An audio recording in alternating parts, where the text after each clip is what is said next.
Virtualmente todos na Terra, independente de sua religião ou nacionalidade, reconhecem que existe alguma espécie de batalha ocorrendo no mundo entre as forças do bem e do mal. Uma luta colossal entre a luz e as trevas, a verdade e o erro, a opressão e a liberdade, o bom e o mal, e finalmente, a vida e a morte. Qual é a história por trás deste evidente paradoxo? Muitas religiões, assim como a Bíblia, ensinam que além deste véu tridimensional do mundo físico que vemos, existe outro mundo espiritual que não podemos ver. Nesta realidade invisível ao nosso redor, se desencadeia uma batalha titânica entre o herói supremo e justo contra o vilão mais cruel e maligno. A grande pergunta é: quem são esses personagens e como e onde começou esta crise cósmica? Este é o maior mistério de todas as épocas e a história mais fascinante e verdadeira que jamais tem sido contada. Esta crise envolve cada pessoa sobre a Terra. Sim, cada pessoa.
A história humana está repleta de cenas de guerras.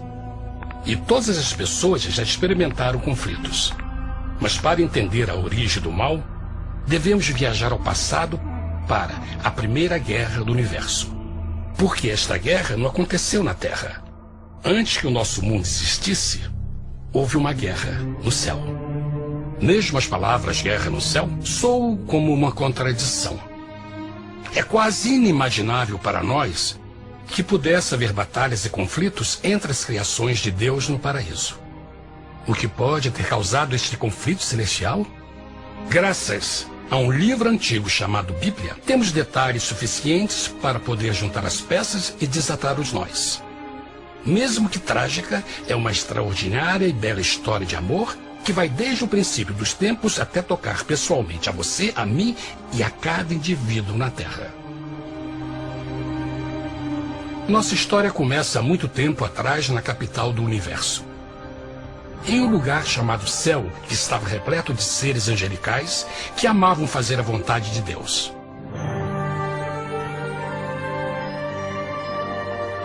Sob o justo e amoroso governo do Criador, todo o céu desfrutava uma existência de felicidade e perfeita paz. O príncipe supremo do paraíso e comandante dos anjos era o poderoso e amoroso Filho de Deus, mais conhecido com o nome que adotou quando veio à Terra, Jesus. Ele tinha o mesmo propósito e pensamento com Deus, o Pai. O céu, sob o comando compassivo do Pai, Filho e Espírito Santo, provou ser um maravilhoso lugar de paz e alegria. Para realizar as ordens de Deus, a Trindade estava rodeada de um oceano virtual de inumeráveis espíritos ministradores chamados serafins e querubins, mais conhecidos como anjos. Estas poderosas e inteligentes criaturas descobriram que a felicidade estava em cumprir as ordens do Todo-Poderoso. Mas Deus criou um extraordinário anjo para atuar como líder de toda a multidão celestial. A Bíblia nos diz que seu nome era Lúcifer, que significa portador da luz. Este querubim foi o maior ser criado por Deus e assumia a posição mais próxima do trono de Deus, estando diretamente sob a autoridade de Jesus. A tarefa de Lúcifer era difundir a luz e o conhecimento da vontade de Deus a todos os outros anjos. Lúcifer foi o mais esplêndido ser criado por Deus. Era extremamente bonito e dotado de enormes poderes de liderança e organização. Entre os anjos, ele foi muito admirado, respeitado e amado como amigo. Mesmo assim, Deus previu o mal que Lúcifer estava a ponto de introduzir no reino da luz. Cheio de sabedoria e formosura, de todas as pedras preciosas te cobrias. Tu eras o querubim, ungido para cobrir, e te estabeleci. No monte santo de Deus estavas. No meio das pedras afogueadas andavas. Perfeito eras nos teus caminhos, desde o dia em que foste criado, até que se achou iniquidade em ti. Quando Lúcifer percebeu a sua beleza e poder, seu coração pouco a pouco começou a mudar. Permitiu que seu enfoque se afastasse de Deus e direcionou seu amor para si mesmo. Talvez nunca saberemos completamente como e porquê estas sementes de rebelião germinaram em seu coração. Mas o profeta Isaías nos dá uma visão do pensamento de Lúcifer. Como caíste desde o céu, ó estrela da manhã, filha da alva. Como foste cortado por terra, tu que debilitavas as nações. E tu dizias no teu coração: eu subirei ao céu, acima das estrelas de Deus exaltarei o meu trono. Subirei sobre as alturas das nuvens, e serei semelhante ao Altíssimo. Lúcifer, aos poucos, começou a cobiçar o poder de Deus, mas não sua personalidade. Ao pensar em suas próprias habilidades e belezas extraordinárias, os perversos tentáculos do orgulho e vaidade congelaram sua mente. Este ressentimento e inveja fizeram com que ele violasse a lei sagrada de Deus e se rebelasse contra seu governo. Precisamos fazer uma pausa e esclarecer algo. Desde o princípio, Deus ordenou que as leis da física governassem o mundo material em que vivemos. Sem essas leis naturais, o universo seria um caos. Do mesmo modo, as leis morais de Deus sempre têm dado segurança e estabilidade ao cosmos. Alguns pensam que os 10 mandamentos não existiram, até que o Senhor os entregou a Moisés no Monte Sinai. Mas as Escrituras nos ensinam que os princípios das leis de Deus sempre existiram por toda a eternidade, pois são a base fundamental de seu reino de amor. Seguros todos os seus mandamentos, permanecem firmes para todo sempre, e são feitos em verdade e retidão. Os 10 mandamentos são um resumo das características de um Deus de amor. Os primeiros 4 mandamentos descrevem quem é Deus, seu poder, seu território e autoridade. Os últimos 6 descrevem como é Deus, sua honestidade, sua pureza, sua fé. Todas estas coisas sempre foram verdade e sempre serão verdade. Agora, pela primeira vez na história da eternidade, Lúcifer começou a violar esses princípios perfeitos. Lúcifer sabia que se fosse compartilhar o poder e status de Deus, necessitaria de apoio. E deu início ao trabalho. Começou sorrateiramente a circular entre os outros anjos, plantando sementes de dúvida e descontentamento a respeito da liderança de Deus, ao mesmo tempo em que, sutilmente, revelava suas próprias virtudes. Ele insinuou que Deus abusava de seu poder divino e suas leis restringiam a verdadeira liberdade e felicidade de suas criaturas. Com seu raciocínio audaz e poder de influência, Lúcifer pôde persuadir a um grande número de anjos a se unirem para seu motim. Talvez se perguntem, como tantos anjos inteligentes puderam seguir esse desertor? Bom, lembrem que até esse ponto nenhum anjo tinha escutado uma mentira. E nesse primeiro estágio da rebelião, os anjos não perceberam a obsessão de Lúcifer em assumir a posição de Deus. Não sabiam que finalmente ele planejaria a tortura e o assassinato do Filho de Deus na cruz com a intenção de ocupar o seu trono. Estranhamente, Lúcifer pensou que poderia ocultar seus verdadeiros propósitos de Deus.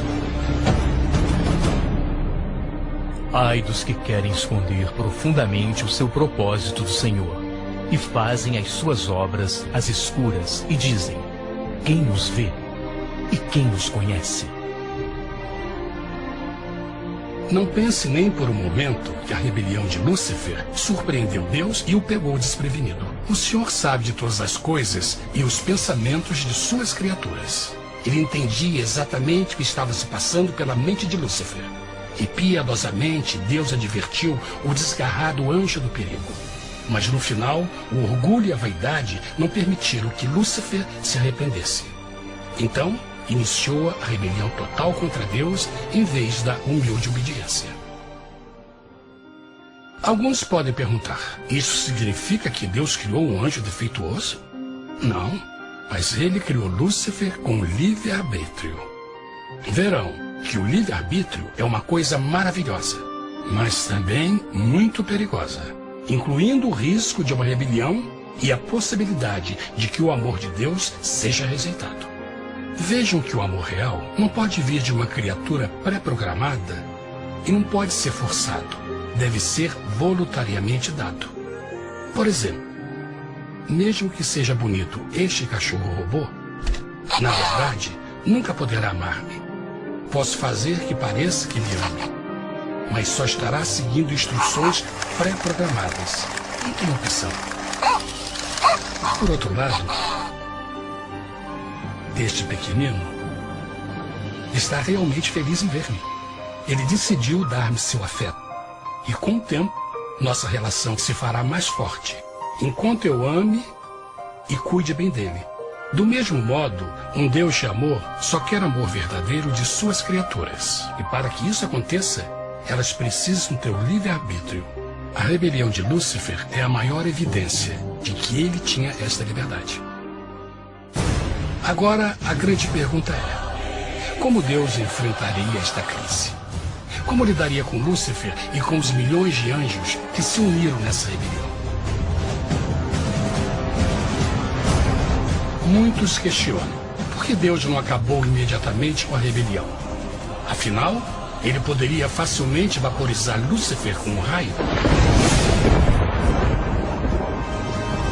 Mas isto teria solucionado o problema? Não, pelo contrário. Isso só teria intensificado as dúvidas e suspeitas que Lúcifer havia plantado na mente dos anjos. Lembrem que Lúcifer sabia, como ninguém mais, da engrenagem interna do governo de Deus. Sua destruição seria vista como parte de uma grande armação, e a razão que o motivou a servir Deus teria sido o medo da represália e não o amor. O Senhor sabia, na sua sabedoria, que a melhor forma de enfrentar a crise era permitindo que tudo seguisse o seu curso. Esta seria a única forma de se assegurar que o mal não se ergueria outra vez. Deixai crescer ambos juntos até a ceifa. E por ocasião da ceifa, direi aos ceifeiros: colhei primeiro o joio e atai-o em molhos para o queimar, mas o trigo ajuntai-o no meu celeiro. Na parábola do joio e do trigo, Jesus descreve que um tempo de crescimento é necessário para que uma planta revele sua verdadeira natureza. No seu entendimento infinito, Deus sabia que com o tempo, o caráter real de Lúcifer seria exposto e que os amargos frutos de sua rebelião seriam vistos. Até agora, os cidadãos do universo não estavam familiarizados com o pecado e até onde os levaria. Mas isso mudaria quando eles vissem por si mesmos sua terrível natureza autodestrutiva. Afinal, a sabedoria e o amor do governo de Deus seria para sempre confirmado e o universo estaria seguro. Quando Lúcifer e seus seguidores revelaram abertamente sua rebelião, o Senhor soube que não haveria paz se permitisse que eles ficassem no céu. Deveria impor um limite, entrar em ação e enfrentar os rebeldes. Mas Lúcifer e seus seguidores nunca sairiam por vontade própria ou pacificamente. O passo seguinte foi a guerra. E houve batalha no céu. Miguel e os seus anjos batalhavam contra o dragão. E batalhavam o dragão e os seus anjos. Mas não prevaleceram, nem mais o seu lugar se achou nos céus. E foi precipitado o grande dragão, a antiga serpente, chamada o Diabo e Satanás, que engana todo mundo. Ele foi precipitado na terra, e os seus anjos foram lançados com ele. A Bíblia não revela exatamente que tipo de armas foram usadas durante este conflito cósmico. Mas esta guerra foi como nenhuma guerra que os olhos mortais já viram. Apocalipse 12:4 nos diz que finalmente Lúcifer e um terço dos anjos de Deus foram expulsos do paraíso.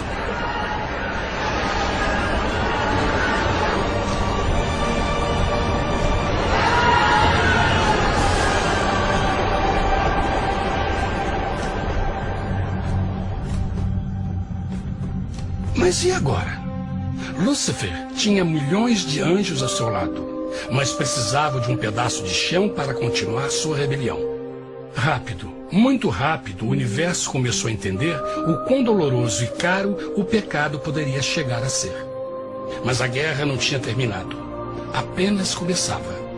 Lúcifer, o portador da luz, agora virou Satanás, o adversário.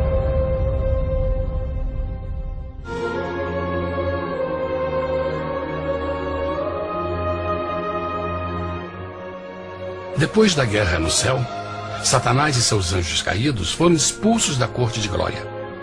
Por um tempo, o diabo e seus demônios vagaram pelo universo buscando inutilmente mundos que se compadeceram e se uniram à sua rebelião. Enquanto isto, o coração de Deus sentia intensamente o vazio que deixou a perda de Lúcifer e seus anjos.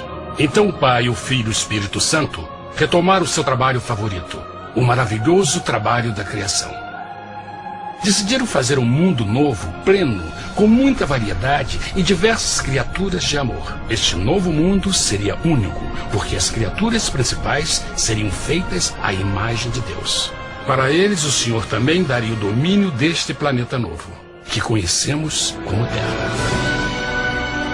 No princípio, Deus criou a terra.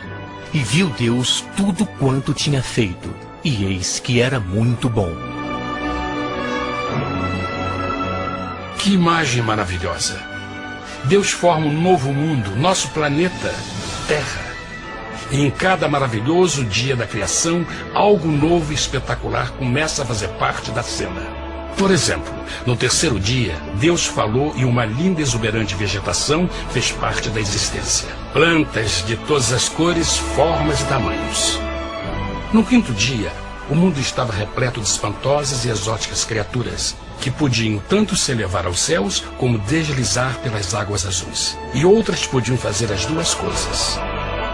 No sexto dia, houve a introdução de um grande número de animais terrestres. Desde o gigante elefante até o pequeno esquilo, cada um encontrou um lugar nesse novo planeta para viver em harmonia com o resto da criação. E também no sexto dia, Deus criou o homem. E disse Deus, façamos o homem à nossa imagem conforme a nossa semelhança. E formou o Senhor Deus o homem do pó da terra, e soprou em suas narinas o fôlego da vida, e o homem foi feito alma vivente. E plantou o Senhor Deus um jardim no Éden, do lado oriental, e pôs ali o homem que tinha formado.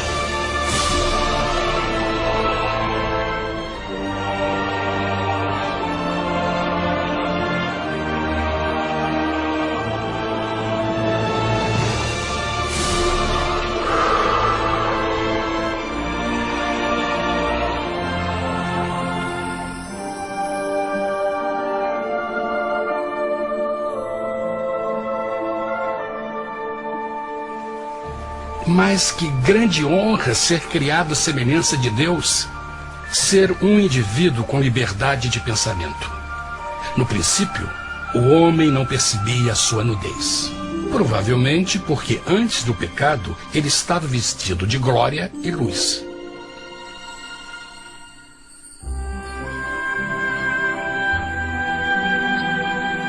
Deus também criou a companheira perfeita para Adão, sua bela esposa Eva.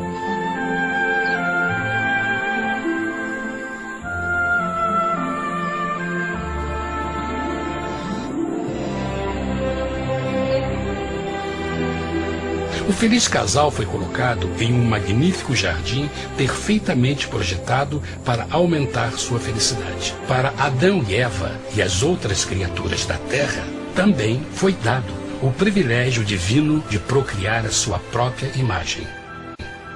A intenção de Deus foi que a raça humana tivesse domínio sobre este paraíso perfeito para sempre. Eternamente felizes e saudáveis, trabalhariam com a flora do jardim de Deus, enquanto desfrutariam o afeto e companhia de todas as criaturas sob seus cuidados. O ambiente que nossos primeiros antepassados experimentaram foi muito diferente do mundo de hoje. As rosas não tinham espinhos, os insetos não mordiam nem picavam, e os leões e as ovelhas brincavam juntos. Mas a grande bênção era os humanos viverem em perfeita harmonia com seu Criador. A cada 7 dias, Adão e Eva descansavam de seu prazeroso trabalho e gozavam de uma comunhão com a visita de seu Criador. Era um mundo esplêndido e maravilhoso. E esse estado de felicidade teria continuado eternamente se nossos primeiros parentes tivessem mostrado fidelidade com uma simples prova. Mas da árvore do conhecimento do bem e do mal, dela não comerás, porque no dia em que dela comeres, certamente morrerás. Visto que o adversário havia contaminado o universo com sua rebelião, o Senhor viu a necessidade de uma simples prova de amor e lealdade. Lembrem que os anjos bons acabaram de ver 1/3 de seus amigos serem expulsos do céu durante a guerra. Como estariam seguros de que esses novos humanos não se uniriam a Lúcifer e causariam problemas? Então o Senhor plantou uma árvore no jardim, uma árvore cujo fruto não deveria ser comido sob pena de morte. Ao passar por esta simples prova de obediência, Adão e Eva mostrariam a lealdade para com Deus e a fé em sua palavra. Ainda mais, era uma prova de amor. Por isso, Jesus disse em João 14, se me amais, guardais meus mandamentos. Mas alguém mais soube desta prova de fé e estava determinado a usá-la em seu favor. Satanás estava com inveja dos humanos que desfrutavam da bendita vida que ele perdeu. Sua feliz existência estava em total contraste com a sua, que agora estava cheia de culpa, pecado e miséria. Com ressentimento e raiva, não estava disposto a deixar o casal em paz, pois o pecado sempre buscará arrastar a outros consigo.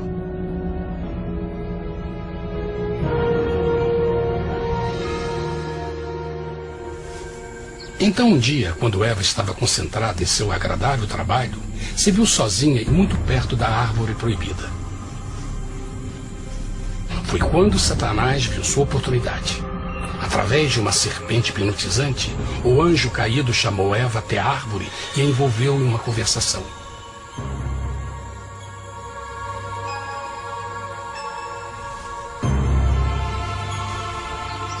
Suas palavras encantadoras foram cuidadosamente calculadas para gerar desconfiança a Deus.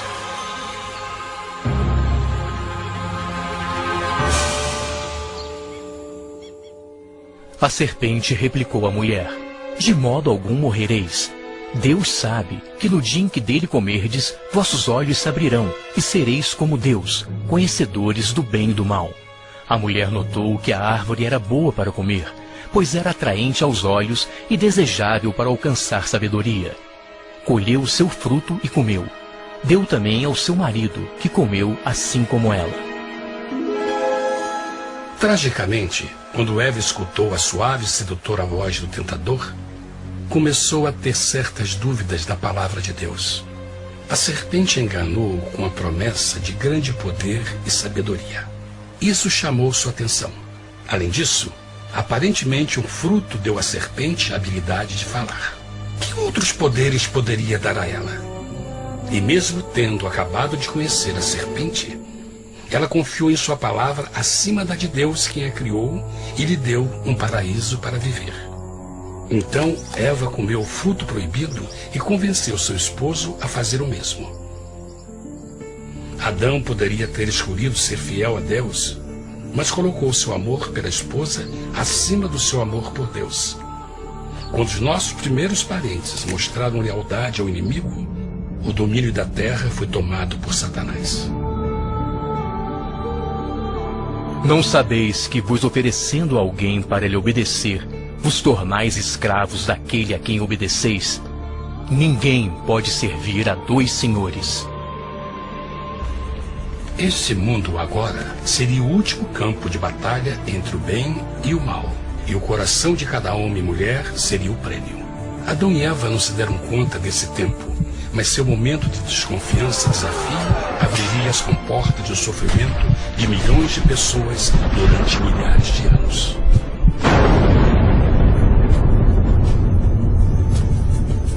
Portanto, como o pecado entrou no mundo por um homem, e por ele a morte, e assim a morte transmitiu-se a todos os homens naquele em quem todos pecaram. Nossos primeiros parentes logo enfrentaram o terrível resultado de seu pecado. Em estado santo, Adão e Eva resplandeciam com túnicas de glória. Depois de pecarem, suas túnicas naturais de luz se desfizeram e eles ficaram mortificados com a sensação de sua nudez. Vergonha e temor tomaram lugar de sua alegria e paz e trataram de cobrir sua nudez com folhas. Agora eles se encontravam sob constante influência do diabo. Ao ceder à tentação, debilitaram sua natureza. E Satanás ganhou poder sobre a humanidade. As pessoas não podiam resistir às tentações do diabo com sua própria força. Por último, e o mais aterrador, se encontravam vivendo sob a pena de morte iminente. Deus havia advertido que a desobediência traria a morte. Já tinha experimentado a morte espiritual. Quanto tempo passaria para sofrerem a morte física também? Nesse ponto, seu futuro não tinha nada mais que escuridão e desespero. Tendo expulsado o homem, colocou diante do jardim do Éden os querubins com o cintilar da espada flamejante, para guardar o caminho da árvore da vida. Como o pecado provocou a expulsão dos anjos caídos de seu lar celestial, agora pela desobediência, Adão e Eva foram tirados de seu jardim, seu lar no paraíso. Tudo à sua volta estava mudando rapidamente, e a humanidade se encontrou suscetível às dores, doenças e finalmente à morte.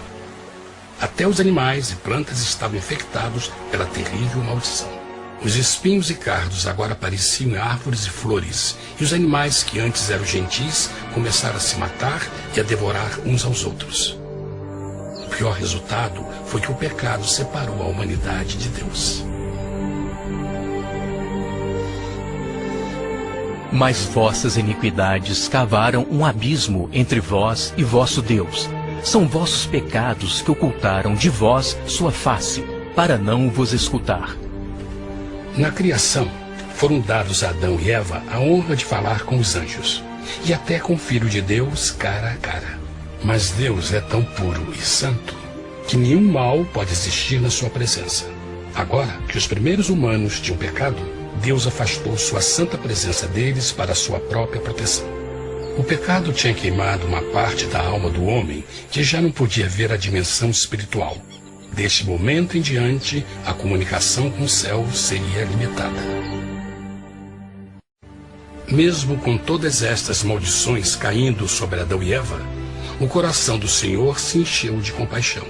A lei que haviam violado não poderia ser alterada para salvá-los, pois é tão sagrada e imutável como Deus mesmo. O Senhor sabia que havia só uma maneira na qual o homem podia se redimir. Então um plano foi revelado, nascido do fundo do coração de Deus. Um plano para salvar o homem de seu encontro com a morte eterna e restaurar tudo que estava perdido com o pecado. Seria de grande intensidade, alcance e poder, mas seria um plano que também implicaria num enorme sacrifício.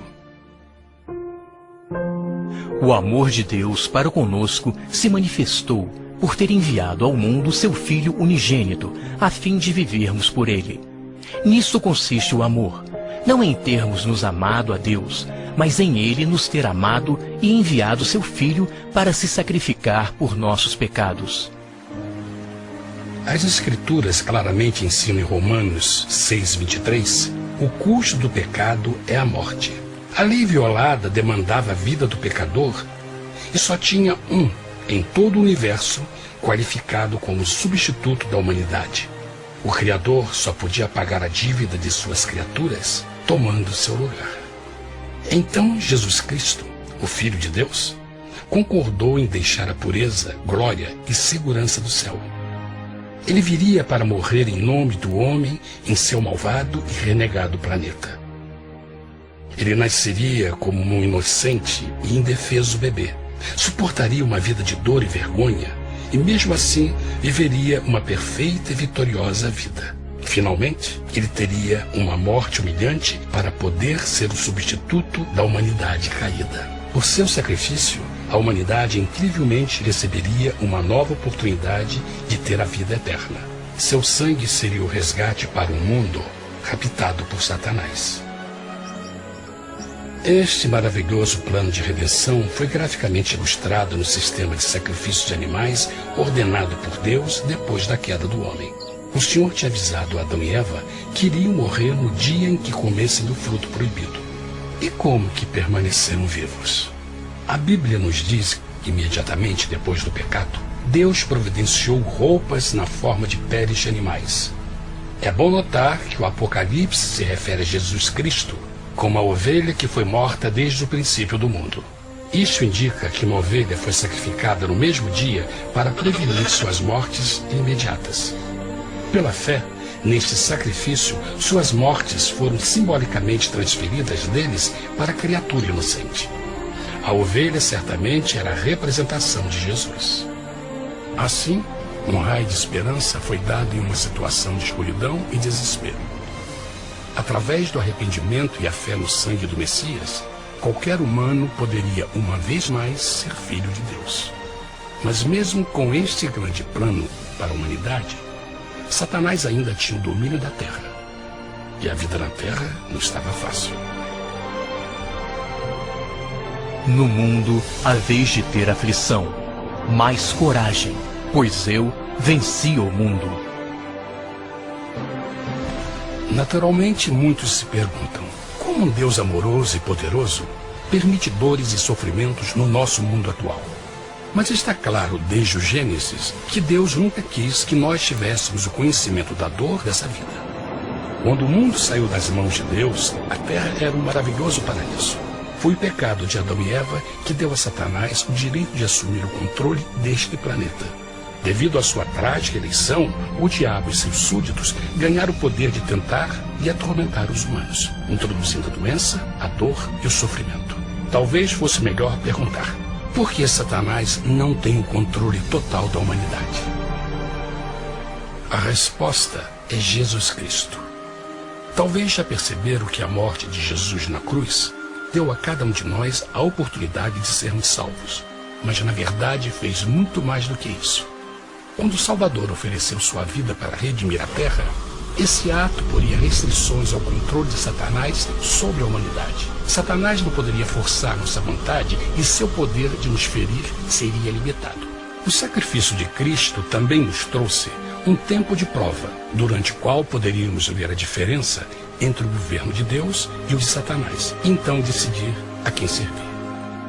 Finalmente, pelo sacrifício que fez Jesus, o reino de Satanás chegará ao seu final, e um dia a terra será devolvida ao homem mais maravilhosa do que era no princípio.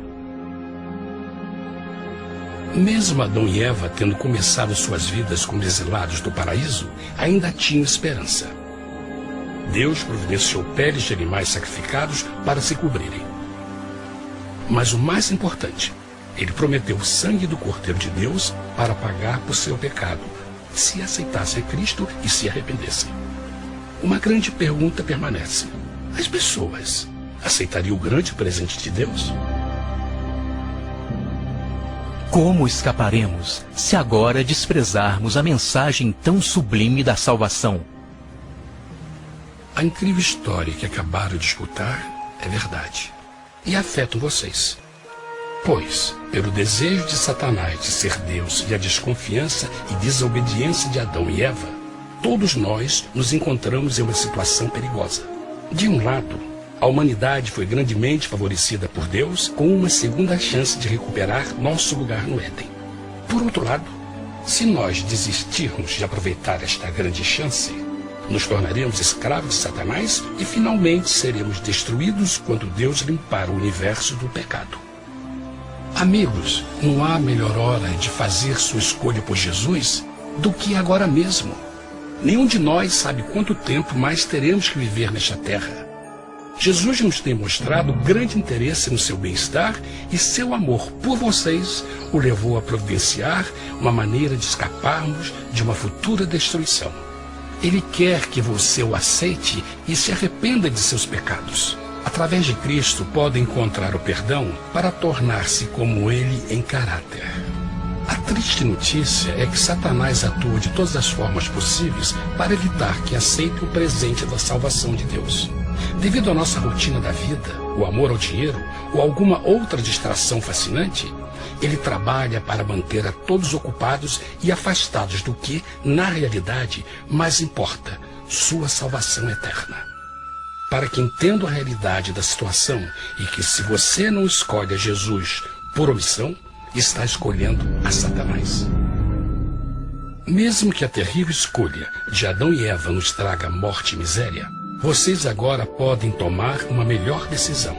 Deus está oferecendo uma paz que satisfaz o anseio mais profundo de sua alma e uma alegria que não encontrará nas atribulações deste mundo.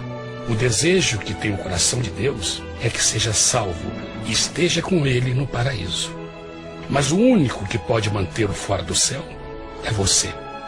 Imagine a tragédia que seria se você recusasse este precioso presente.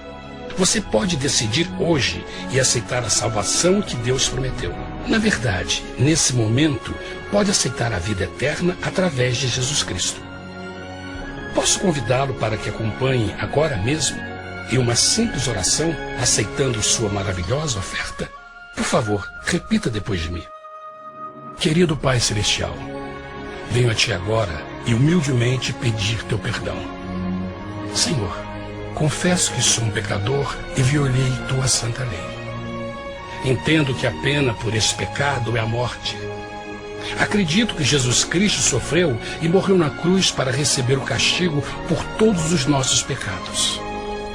Acredito que Jesus ressuscitou e eu o aceito como meu Salvador pessoal.